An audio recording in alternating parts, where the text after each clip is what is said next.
ओम शांति। आज 30 मई 2025 की साकार मधुर महावाक्य है।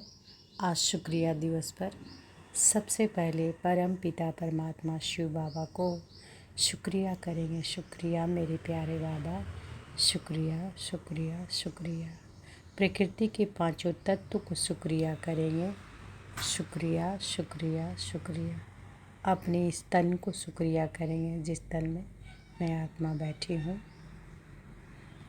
बाबा के महावाक्य को सुन रही हूँ, पढ़ रही हूँ, तो शुक्रिया शुक्रिया शुक्रिया। और विश्व की हर एक आत्मा को दिल से शुक्रिया शुक्रिया शुक्रिया। तो आज की मधुर महावाक्य में बाबा बोले, मीठे बच्चे, तुम अभी शांति धाम सुख धाम में जाने के लिए ईश्वरीय धाम में बैठे हो। तुम अभी शांति धाम सुख धाम में जाने के लिए ईश्वरीय धाम में बैठे हो। यह सत्य का संघ है, यहाँ तुम पुरुषोत्तम बन रहे हो। प्रश्न है, तुम बच्चे बाप से भी ऊंच हो, नीच नहीं, कैसे? तुम बच्चे बाप से भी ऊंच हो, नीच नहीं, कैसे? ध्यान से सुने। बाबा कहते हैं कि बच्चे, मैं विश्व का मालिक नहीं बनता, तुम्हें विश्व का मालिक बनाता हूँ, तो ब्रह्मांड का भी मालिक बनाता हूँ। मैं ऊंचे से ऊंच बाप तुम बच्चों को नमस्ते करता हूँ, इसलिए तुम मेरे से भी ऊंचे हो। मैं तुम मालिकों को सलाम करता हूँ, तुम फिर ऐसा बनाने वाले बाप को सलाम करते हो। ओम शांति। मीठे मीठे रूहानी बच्चों को नमस्ते रिस्पॉन्ड भी नहीं करते हो। बाबा नमस्ते, क्योंकि बच्चे जानते हैं बाबा हमको ब्रह्मांड का मालिक भी बनाते हैं और विश्व का भी मालिक बनाते हैं। बाप तो सिर्फ ब्रह्मांड का मालिक बनते हैं, विश्व का मालिक नहीं बनते। बच्चों को ब्रह्मांड और विश्व दोनों का मालिक बनाते हैं। तो बताओ, बड़ा कौन ठहरा? बच्चे बड़े ठहरे ना, इसलिए बच्चे फिर नमस्ते करते हैं। बाबा आप ही हमको ब्रह्मांड और विश्व का मालिक बनाते हो, इसलिए आपको नमस्ते। मुसलमान लोग भी वालेकुम सलाम, सलाम वालेकुम कहते हैं ना। तुम बच्चों को यह खुशी है, जिनको निश्चय है, निश्चय बिगर तो कोई यहाँ आ ही ना सके। यहाँ जो आते हैं वह जानते हैं कि कोई मनुष्य गुरु के पास नहीं जाते। मनुष्य बाप के पास, टीचर के पास, वह मनुष्य गुरु के पास नहीं जाते। तो बाबा क्या कह रहे हैं कि यहाँ जो आते हो वह जानते हैं कि हम कोई मनुष्य गुरु के पास नहीं जाते। मनुष्य बाप के पास, टीचर के पास, वह मनुष्य गुरु के पास नहीं जाते। तुम आते हो रूहानी बाप, रूहानी टीचर, रूहानी सतगुरु के पास। वह मनुष्य तो अनेक है, यह एक ही है। यह परिचय कोई को भी था नहीं। भक्ति मार्ग के शास्त्रों में भी है, रचता और रचना को कोई भी नहीं जानते। न जानने कारण उनको ऑर्फन कहा जाता है। जो बच्चे पढ़े लिखे होते हैं समझ सकते हैं, वह सभी आत्माओं का बाप एक ही निराकार है। गीता में श्री कृष्ण का नाम बाला है। गीता है सर्वशास्त्रमय शिरोमणि, सबसे उत्तम तो उत्तम। गीता को ही माई बाप कहा जाता है, और जो भी शास्त्र हैं उनके माता पिता नहीं कहेंगे। श्रीमद् भगवत गीता माता गाई जाती है। भगवान के मुख कमल से निकली हुई गीता का ज्ञान। उच्च ते उच्च बाप है तो जरूर उच्च ते उच्च की ही गाई हुई गीता हो गई, क्रिएटर। बाकी सब शास्त्र हैं उनके पत्ते, क्रिएशन। रचना से कभी वर्षा मिल ना सके, अगर मिलेगा भी तो अल्पकाल के लिए। दूसरे इतने ढेर शास्त्र हैं जिनको पढ़ने से अल्पकाल का सुख मिलता है, एक जन्म के लिए। जो मनुष्य ही मनुष्य को पढ़ाते हैं, हर प्रकार की जो भी पढ़ाइयाँ वह अल्पकाल के लिए मनुष्य को पढ़ाते हैं। अल्पकाल का सुख मिला, फिर दूसरे जन्म में दूसरी पढ़ाई पढ़नी पड़े। यहाँ तो एक निराकार बाप की है जो 21 जन्मों के लिए वर्षा देते हैं। कोई मनुष्य तो दे ना सके, वह तो वर्थ नॉट ए पेनी बना देते हैं, वर्थ नॉट ए पेनी बना देते हैं। बाप बनाते हैं पाउंड। अभी बाप बैठ बच्चों को समझाते हैं, तुम सब ईश्वर के बच्चे हो ना। सर्वव्यापी कहने से अर्थ कुछ नहीं समझते। सब में परमात्मा है तो फिर फादरहुड हो जाता है, फादर ही फादर। तो फिर वर्षा कहाँ से मिले? किसका दुख कौन हरे? बाप को ही दुख हरता सुख करता कहा जाता है। फादर ही फादर का तो कोई अर्थ ही नहीं निकलता। बाप बैठ समझाते हैं, यह है ही रावण राज्य। यह भी ड्रामा में नूंद है, इसलिए चित्रों में भी क्लियर कर दिखाया है। तुम बच्चों की बुद्धि में है कि हम पुरुषोत्तम संगम युग पर हैं। बाप पुरुषोत्तम बनाने आए हुए हैं। जैसे बैरिस्ट्री, डॉक्टरी आदि पढ़ते हैं, जिससे मर्तबा पाते हैं, समझते हैं इस पढ़ाई से हम फलाना बनूंगा। यहाँ तुम सत के संग सत धाम भी दो हैं। तो बाबा क्या कह रहे हैं कि यहाँ तुम सत के संग में बैठे हो, जिससे तुम सुखधाम में जाते हो। सत धाम भी दो हैं, एक सुखधाम, दूसरा है शांति धाम। यह है ईश्वर का धाम। बाप रचता है ना। जो बाप द्वारा समझकर होशियार होते जाते हैं, उनका कर्तव्य है सर्विस करना। बाप कहेंगे कि तुम अभी समझ कर होशियार हुए हो, तो शिव के मंदिर में जाकर समझाओ। उन्हें बोलो, इस पर फूल, अक, मक्खन, घी, अक के फूल, गुलाब के फूल वैरायटी क्यों चढ़ाते हो? कृष्ण के मंदिर में अक के फूल नहीं चढ़ाते हैं, वहाँ बहुत अच्छे खुशबूदार फूल ले जाते हैं। शिव के आगे अक के फूल तो गुलाब के फूल भी चढ़ाते हैं। अर्थ तो कोई भी जानते नहीं। इस समय तुम बच्चों को बाप पढ़ाते हैं, कोई मनुष्य नहीं पढ़ाते हैं। और सारी दुनिया में मनुष्यों को मनुष्य पढ़ाते हैं, तुमको भगवान पढ़ाते हैं।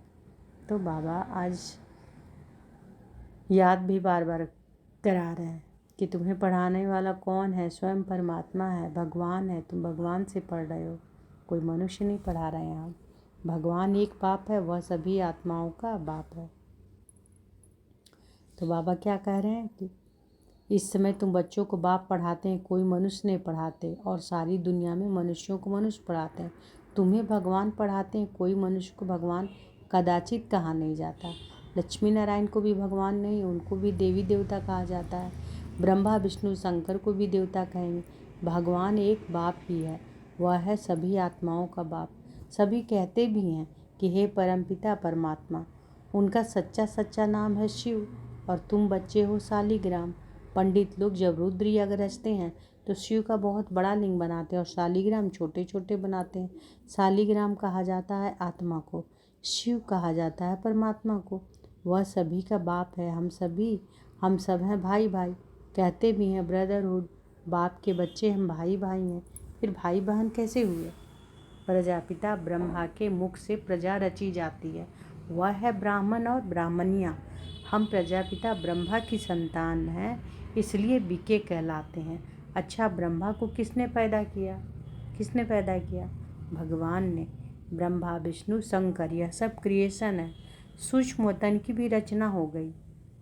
ब्रह्मा मुख कमल से तुम बच्चे निकले हो, ब्राह्मण ब्राह्मणियाँ कहलाते हो। तुम ब्रह्मा मुख वंशावली एडॉप्टेड हो। प्रजापिता ब्रह्मा बच्चे कैसे पैदा करेंगे? जरूर एडॉप्ट करेंगे, जैसे गुरु के फॉलोअर्स एडॉप्ट होते हैं, उनको कहेंगे शिष्य। तो प्रजापिता ब्रह्मा सारी दुनिया का पिता हो गया, उनको कहा जाता है great great grandfather. Prajapita Brahma तो यहाँ चाहिए ना, सूक्ष्म तन में भी ब्रह्मा है। नाम गाया हुआ है ब्रह्मा विष्णु शंकर, परंतु सूक्ष्म तन में प्रजा तो होती नहीं। प्रजापिता ब्रह्मा कौन है? यह सब बाप बैठ समझाते हैं। वह ब्राह्मण लोग भी अपने को ब्रह्मा की औलाद कहते हैं। अब ब्रह्मा कहाँ है? तुम कहेंगे यह बैठे हैं, वह कहेंगे होकर गया है। वह फिर अपने को पुजारी ब्राह्मण कहलाते हैं। अभी तुम प्रैक्टिकल में हो। प्रजापिता ब्रह्मा के बच्चे आपस में भाई बहन हो गए। ब्रह्मा को एडॉप्ट किया है शिव बाबा ने। कहते हैं कि मैं इस बूढ़े तन में प्रवेश कर तुमको राजयोग सिखलाता हूँ। मनुष्य को देवता बनाना यह कोई मनुष्य का काम नहीं है, बाप को ही रचता कहा जाता है। भारतवासी जानते हैं शिव जयंती भी मनाई जाती है। शिव है बाप। मनुष्यों को यह भी पता नहीं कि देवी देवताओं को यह राज्य किसने दिया। स्वर्ग के रचयिता है ही परमात्मा, जिसको पतित पावन कहा जाता है। आत्मा असुल पवित्र होती है, फिर सतो रजो तमो में आती है। इस समय कलयुग में सब हैं तमो प्रधान, सतयुग में सतो प्रधान थे। आज से 5000 वर्ष पहले इन लक्ष्मी नारायण का राज्य था। 2500 वर्ष देवताओं की डिनास्टी चली, उनके बच्चों ने भी राज्य किया ना। Lakshmi Narayan the first the second ऐसे चला आता है। मनुष्यों को इन बातों का कुछ भी पता नहीं।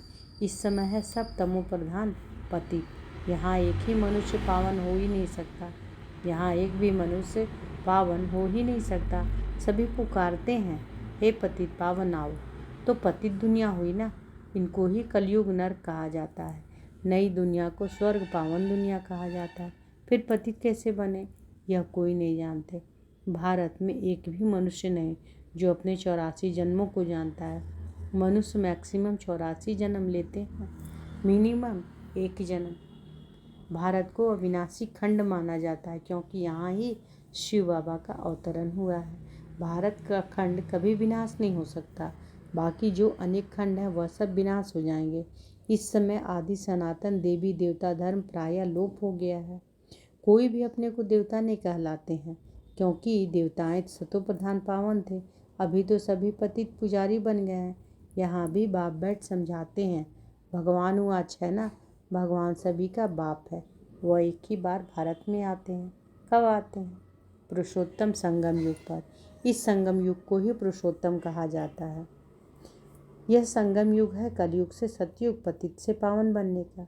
यह संगम युग है कलयुग से सतयुग पतित से पावन बनने का। कलयुग में रहते हैं पतित मनुष्य, सतयुग में है पावन देवता, इसलिए इनको पुरुषोत्तम संगम युग कहा जाता है। जबकि बाप आकर पतित से पावन बनाते हैं।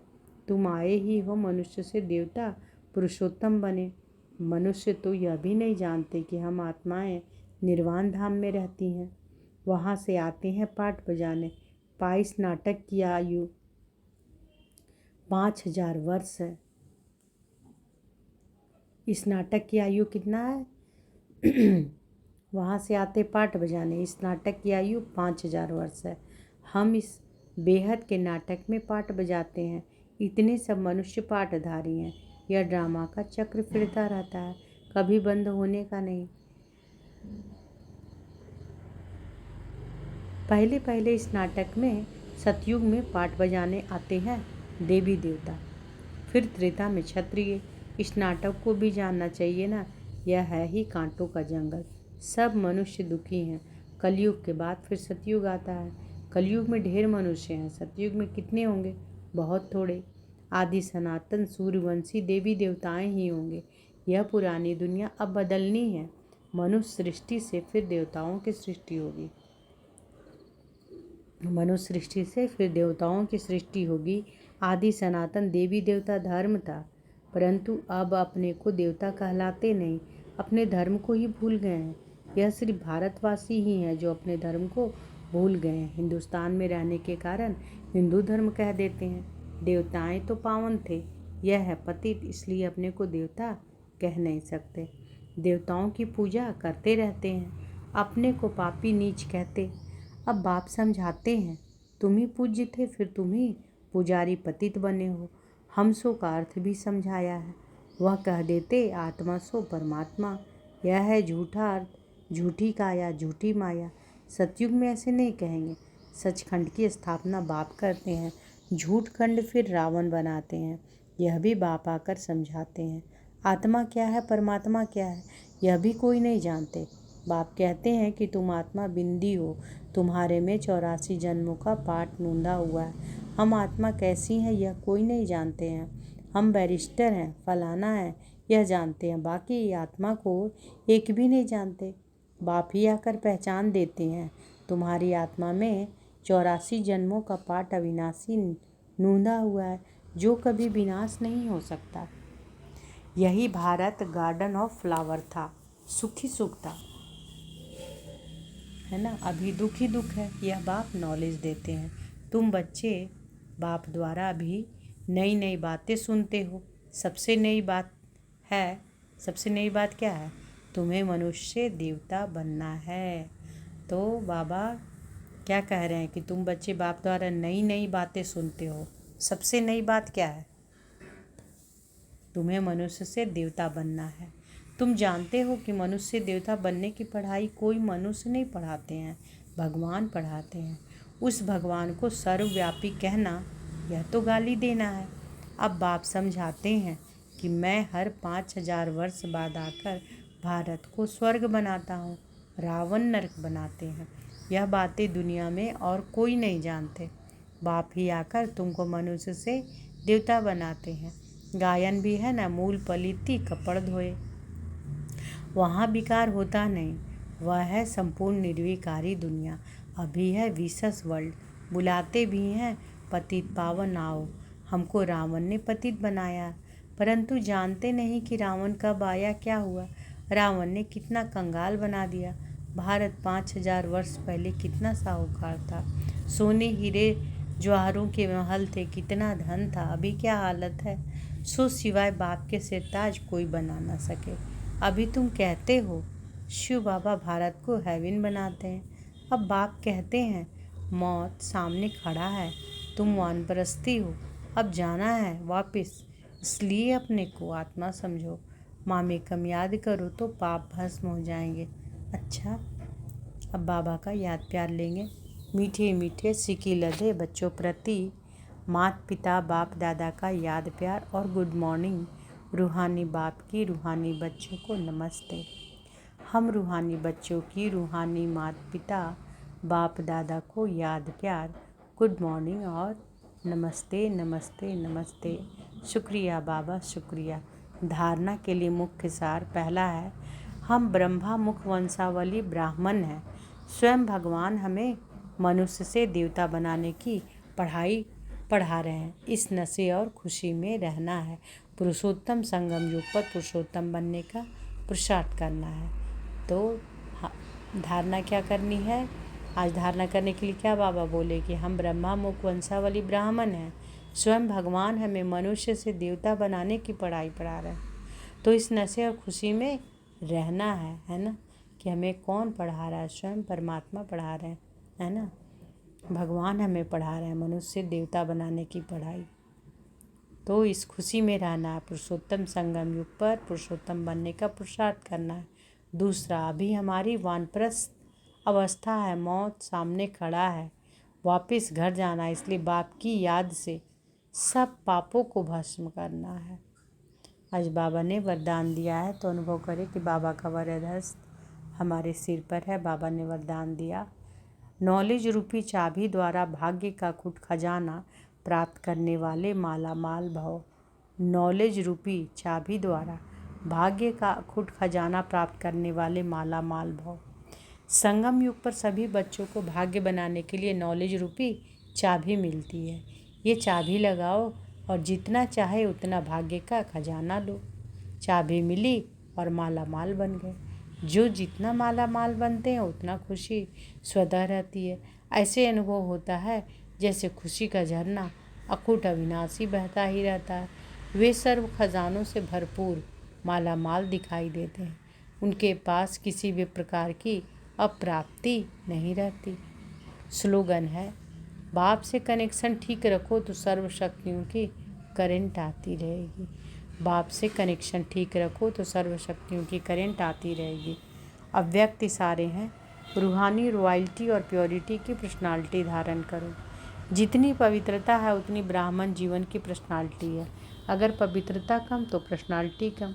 ये प्योरिटी की पर्सनालिटी सेवा में भी सहज सफलता दिलाती है, लेकिन यदि एक विकार भी अंश मात्र है तो दूसरे साथी भी उसके साथ जरूर होंगे। जैसे पवित्रता का सुख शांति से गहरा संबंध है, ऐसे पवित्रता का भी 5 विकारों से गहरा संबंध है।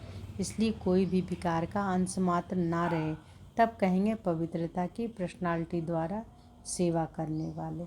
तो आज की मधुर महावाक्य में बाबा क्या बोले? बाबा बोले कि तुम अभी शांति धाम सुख धाम में जाने के लिए ईश्वरीय धाम में बैठे हो, है ना।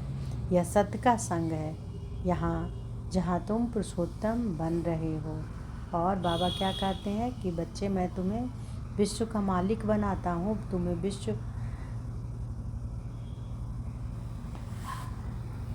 मैं विश्व का मालिक नहीं बनता, तुम्हें विश्व का मालिक बनाता हूँ, है ना। मैं तो ब्रह्मांड का भी मालिक बनाता हूँ। तो बाबा कहते हैं, मैं ऊंच ते ऊंच बाप तुम बच्चों को नमस्ते करता हूँ, इसलिए तुम मेरे से भी ऊंच हो। मैं तुम मालिकों को सलाम करता हूँ, तुम फिर ऐसा बनाने वाले बाप को सलाम करते हो। और आज बाबा क्या बोले, किस नशे में रहना है? कि हमें कौन पढ़ा रहा है? भगवान हमें मनुष्य देवता बनाने की पढ़ाई पढ़ा रहे हैं।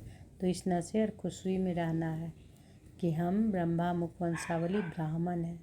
स्वयं भगवान हमें मनुष्य देवता बनाने की पढ़ाई पढ़ा रहे हैं। पुरुषोत्तम संगम युग पर पुरुषोत्तम बनने का पुरुषार्थ करना है। और अभी हमारी वानप्रस्थ अवस्था है, मौत सामने खड़ा है, वापस घर जाना है। इसलिए बाबा की याद से सब पापों को भस्म करना है और बाप से कनेक्शन ठीक रखो तो सर्व शक्तियों की करंट आती रहेगी। अच्छा, शुक्रिया बाबा, शुक्रिया। ओम शांति।